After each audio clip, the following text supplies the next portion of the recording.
5 things everyone should know about the coronavirus. 1. Information about COVID-19 is still evolving. The name coronavirus refers to spikes seen under a microscope on the surface of the virus. Corona is the Latin word for crown.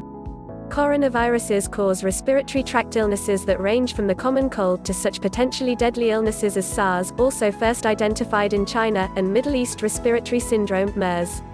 According to the CDC, this is the first pandemic known to be caused by the emergence of a new coronavirus. Novel influenza viruses caused 4 pandemics in the last century. There is also more to learn about how COVID-19 spreads, and how contagious it is.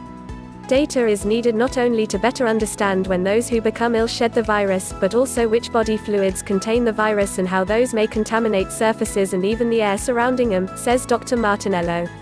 2. Experts are taking steps to address COVID-19 and reduce infections. Proper testing that is made widely available will be important in understanding how the disease is transmitted and the true infection and mortality rates. Meanwhile, China currently is testing a number of therapeutics in clinical trials. In mid-March, the National Institute of Allergy and Infectious Diseases (NIAID) announced the first testing in humans of an experimental vaccine called mRNA-1273 developed by NIAID scientists and their collaborators at the biotechnology company Moderna, Inc.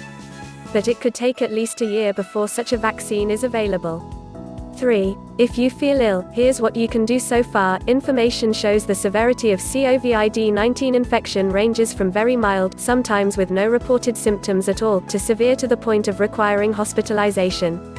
Symptoms can appear anywhere between 2 to 14 days after exposure, and may include fever, cough, difficulty breathing. You should call your medical provider for advice if you experience these symptoms, especially if you have been in close contact with a person known to have COVID-19 or live in an area with ongoing spread of the disease.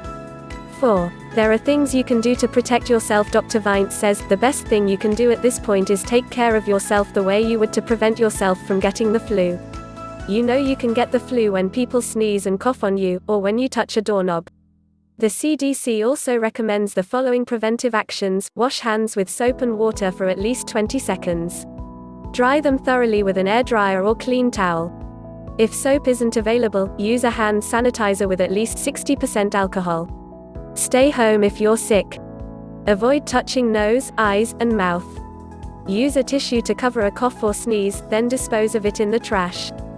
5. Precautions remain extremely important. Since threats like COVID-19 can lead to the circulation of misinformation, it's important to trust information only from reputable health organizations and government sources such as the CDC and the WHO.